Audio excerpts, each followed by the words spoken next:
Welcome to the video lecture on systems approach in civil engineering. In this today's video lecture, we'll be seeing sequencing problem for n jobs and two machines. So this is the problem, that is there are 7 jobs, each of which have to go through machines A and machine B in the order AB. Processing time in hours is given in the table. So we need to calculate total elapsed time, idle time of both the machines and the total idle time of the system. So let us understand this table. So we are having the 7 jobs and each job is being processed over machine A and then over machine B. For example, this job 1 will be processed. Job 1 will be processed for 3 hours on machine A and for 8 hours on machine B. So likewise, this job 2 will be also be processed for 12 hours on machine A and then on 10 hours for machine B. So this similarly this all this data is being given to us. Now the first thing in the numerical is to calculate the optimal sequence. So we'll be making 7 boxes as we have been given 7 jobs. So we are forming the 7 boxes over here, and this side will be belonging to machine A and this right side will be belonging to machine B. So first thing is to identify the least hour or the least machine time from all the jobs. So we can see the least time is this for machine B and for job 6. So since it belongs to machine B, so we have to write it over here. So we are writing the machine B job for the 6th job over here. Now the next thing is to calculate the next least timing. So the next least timing are this for job 1 on machine A and similarly this, that is for job 7 on machine B. So we can write it down further, that is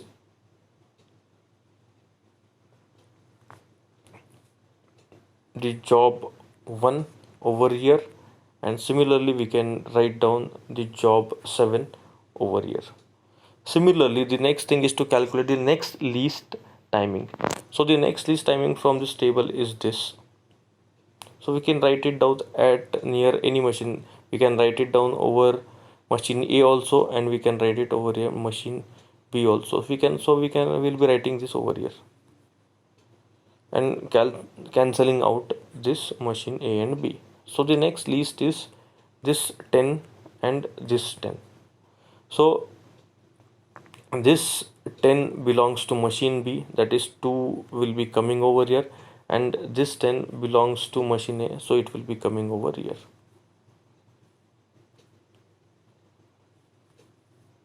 So here we are placing this, and finally we are getting job number 3. So this is the optimal sequence of all these jobs.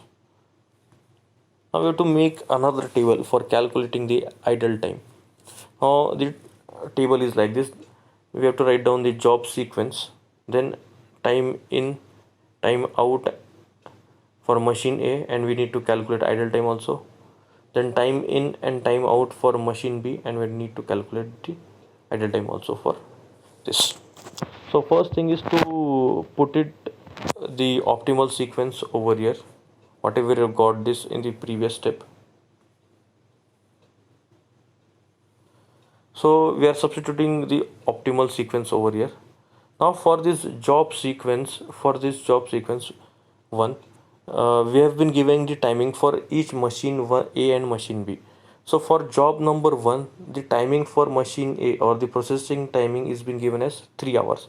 So initially the 0 hours are being assumed, and we are substituting 0 over here, and then the timing required for processing this job is 3 hours. So 0 plus 3 is equal to 3. So we are substituting over here. Now we will be carrying out this 3 over here, and for job 4 for machine A the timing is 6.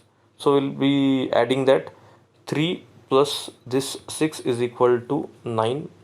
So we'll be writing down this 9. Then again we'll be forwarding this time over here. So now for job 5th, the machine timing is 10. So 9 plus 10 is equal to 19. So we'll be carrying out this 19 over here. Now for job 3, the machine timing is 15. So 19 plus 15, we are getting it as 34. Again we are carrying forward the value of 34 for this next in time. So for job number 2, the processing time for machine A is 12. So 34 plus 12, it will be giving us 46. Again we'll be doing the carry forward of this 46 over here, and 46 plus the job 7 machine A time, that is 9, that is 46 plus 9 is equal to 55. So we'll be doing the carry forward of this time over here, that is 55, and 55 plus job number 6 timing, that is it is 11 hours. So 55 plus 11, that is 66. Now we have calculated the time in and time out for machine A. Now whenever we are calculating, now we need to calculate the next machine timing, that is in time. Now after processing for job 1 for 3 hours, this machine is timing, so this is not simultaneously being started. So first machine A is started, then machine B will be starting and doing the processing of this. So it will be idle for 3 hours, or this machine will be starting at 3 hours, because we have completed this task over here at this 3 hours. So we'll be substituting 3 over here. Then similarly, the machine B timing we have to find out for job number 1. So machine B timing for job number 1 is 8 hours. So 3 plus 8, that is 11 we are getting over here. Now at this point, the starting point of job number 4, so it can be either this 9 or it will be 11. So we need to consider the maximum of both of this. So the maximum of both this timing is 11, so we'll be substituting 11 over here. Now again, what is the timing for job number 4 for machine B? So machine B job number 4 timing is 6 hours. So 11 plus 6 will be giving us 17. Again we need to calculate the maximum of 17 and 19 over here. So the maximum of 17 and 19 is 19, so we are substituting this over here. Again, what is the timing for job number 5 for machine B? It is 12 hours. So 19 plus 12, we are getting it as 31. So similarly, again the maximum of 31 and 34 will be over here. So we'll be writing down 34 over here. Then for job number 3, the timing for machine B is 10 hours. So 34 plus 10 equal to 44. Again we'll be calculating this timing, that is it will be maximum of 44 and 46, that is it will be 46. Now again, what is the timing for machine B for 12 job? Again it is 10 hours, so it will be 46 plus 10, that is 56. So again the maximum of 56 and 55, that is it will be 56 over here. So 56 plus what is the timing of 7th job on machine B? So it is the 3 hours, so it will be 56 plus 3 is equal to 59 hours. So again we will be transferring this 59 and 66 maximum of this over here, so it will be 66. So plus what is the timing over here? It is 1 hour for 6 job. Now we have to calculate idle time for machine A and machine B. So how to calculate the idle time? So this 55 minus this 55, so there is no difference. This 55 minus this 55, we have to write it over here, so it is 0. Similarly 46 minus 46, 0. 34 minus 34, 0. 39 19 minus 19, 0. 9 minus 9, 0, and 3 minus 3, 0. So we are getting all this time as 0. Now let us calculate the idle time for machine B. So here we can see the difference over here. Now 66 minus 59. So 66 minus 59 is equal to 7. So we are getting this idle time over here. Similarly 56 minus 56, so we are not getting anything, that is it is equal to 0. Again 46 minus 44 is equal to 2 over here. 34 minus 31 equal to 2 over here. 19 minus 17 is equal to 2 over here. 11 minus 11, that is equal to 0.